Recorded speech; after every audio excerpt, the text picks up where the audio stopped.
Hi, fam. Welcome back to the alcohol experiment. It's day 18. This is the alcohol experiment by Annie Grace, read to you by me, Melissa O'Malley.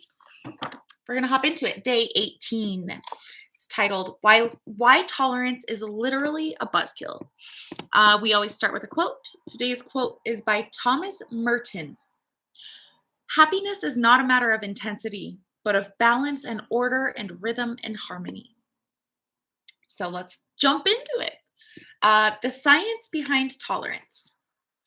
Do you believe that a high alcohol tolerance is a good thing? I used to. People would make fun of me and say I was a cheap date because I got drunk so quickly. I didn't like that, so I consciously tried to increase my tolerance so I could keep up with my coworkers. Other people consider high tolerance a bad thing and consciously try to decrease their tolerance so they can get drunk faster and not have to spend so much money for the same buzz. Alcohol tolerance is your body's way of trying to regulate itself in the midst of confusing signals and chaos. Let's look at the brain science so you can see what's actually going on when you consume alcohol. Your brain has what's called a pleasure circuit, and it's made up of the prefrontal cortex, the nucleus accumbens, and the ventral tegmental area, VTA. Alcohol affects your prefrontal cortex and makes you feel less inhibited. It gives you a temporary feeling of pleasure. Unfortunately, the more impaired your prefrontal cortex becomes, the less you're able to say no to that next drink. You're also less able to resist the dumb things you think about doing or saying. An impaired prefrontal cortex is why people drive when they shouldn't. You've damaged the part of your brain responsible for good judgment. After all, that's where your inhibitions are. As the alcohol hits your system, the VTA stimulates dopamine release. Dopamine helps you feel pleasure. One of the main areas of your brain that actually registers enjoyment is the nucleus accumbens. It's not surprising that addictive substances stimulate these areas of the brain more effectively than everyday pleasures, such as taking a walk with your dog, watching a movie, or enjoying a good meal. In fact, addictive substances stimulate pleasure chemicals far beyond normal levels. That might sound great at first, but remember that your body is always trying to protect you by maintaining homeostasis. It wants to keep you in balance. After drinking, your inhibitions are low and your pleasure chemicals are unnaturally high. A part of your brain realizes that no good can come of that if left unchecked. So, as I explained earlier, it releases a counterchemical called dynorphin. When you've got too many pleasurable endorphins racing through your system, your brain releases a sedative. Dynorphin counteracts the endorphins. Now, if your brain had to do this only once, it might be okay. You feel high for a little while, cue the dynorphin, and then you come back down, and that's the end of it. Unfortunately, we all want to keep that happy-go-lucky feeling, and our inhibitions are lowered. So, as soon as we feel ourselves Okay, let me rephrase that. Unfortunately, we all want to keep that happy-go-lucky feeling, and our inhibitions are lowered. So as soon as we feel ourselves coming back down, we order another drink. The alcohol brings you back up, but not as high as you were previously. Your brain says, uh-oh, and releases even more dynorphin to bring you back down. This time you go even lower than earlier. You bring yourself back up with another drink, and your brain reacts with another hit of dynorphin. As you become more and more numb, the endorphins don't work as well, and you never rise to the same level you were just one drink ago. The cycle looks like this. Is it mirrored? I think it's backwards. Is it backwards? I'm sorry if it's backwards, but that's what the cycle looks like.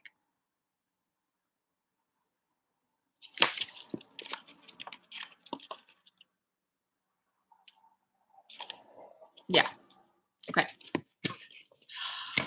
Each subsequent drink, we're doing great.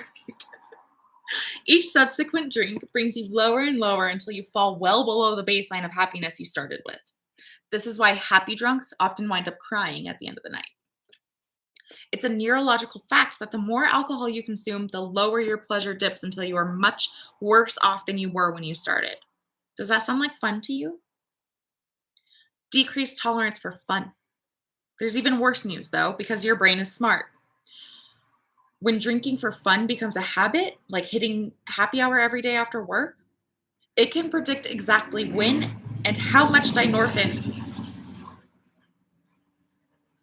I don't know if you could hear that. It was a lot. When drinking for fun becomes a habit, like hitting happy hour every day after work, it can predict exactly when and how much dynorphin it needs to release. So it pre releases the stuff. It takes proactive measures to protect your life. This is how tolerance builds up. You need more alcohol to even feel that first relief of endorphins because your brain has already released the countermeasure. Bummer. When your pleasure levels are artificially stimulated on a consistent basis, your brain gets used to it. And soon you find you can no longer enjoy normal everyday activities that used to make you happy. Spending time with your kids, walking your dog, painting, playing games, none of that offers enough pleasure anymore. Your fun becomes entirely dependent on a substance that your brain has to work hard to keep from killing you. Affects the pleasure you get from everything. That means when you build a tolerance for alcohol, you're also building a tolerance for sex and laughter and ice cream. Anything you used to find pleasing doesn't do it for you anymore. You have to return to using alcohol or whatever your drug of choice is in higher and higher quantities until you become more and more focused on your next drink. Eventually, everyday pleasures don't even register anymore. That is a big deal. What you're doing is building a tolerance to fun, a boredom threshold for life. And the worst part is, you might not even notice it's happening. I remember feeling like if I couldn't drink, then what was the point? Although I used to enjoy all sorts of things, I now couldn't imagine enjoying myself without a drink. What was that? How could it be that nothing was enjoyable without a drink? How did it get that way? This is how, little by little, alcohol replaced anything fun and meaningful I used to enjoy. Today, think back to a year or so ago, or maybe even farther if you've been drinking regularly for a long time. What activities did you used to enjoy? What did you like to do when you were younger? Baseball, swimming, skiing? Try to think about when you last engaged in that activity and had fun. Who was with you? Were you laughing? How did you feel physically? How did you feel emotionally? What was it that made you love that activity? If you haven't done it in a long time, what made you stop? The goal here isn't necessarily for you to pick up an old hobby. I want you to notice whether your tolerance for alcohol has also rendered other activities and people less meaningful or enjoyable. Let your subconscious mind mull it over for a while. Is it worth abandoning everything you think is fun and pleasurable in life for a few fleeting moments of artificial fun? You now know what's happening in your brain chemically. It's not like you can simply decide to have more fun with alcohol in your system. Your brain will counteract the alcohol. It's trying to save your life. Maybe all the extra calories, hangovers, and regret just aren't worth it. You get to decide. Day 18 journal questions. Remember, all the wisdom you seek is actually inside you. The most important words in this experiment are the ones you tell yourself. Take some time to answer these questions in a journal, a voice memo to yourself, or simply by speaking the answers out loud for only you to hear. 1. What has tolerance cost you? When I was drinking every day, I couldn't imagine even enjoying dinner without a drink at hand. Think back on your life and list the activities that you used to enjoy that you no longer think will be enjoyable without a drink. And 2, could it be tolerance? I realize this may be wait.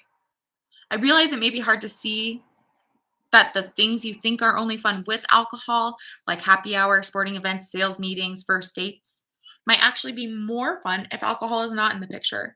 But try that concept on for a minute. Take what you learned in today's reading and tell yourself why these activities might actually be more fun without a drink. And that's all. That's day 18. Tomorrow we're back with day 19, and the chapter is titled Dealing with Depression. So, yeah. So I will see you then. In the meantime, I hope you're feeling proud. Take good care of yourself. Let me know if I can support you in any sort of way. I'd love to. Uh, yeah, okay. Other than that, I'll see you later. Have a good night or day or whatever. Bye.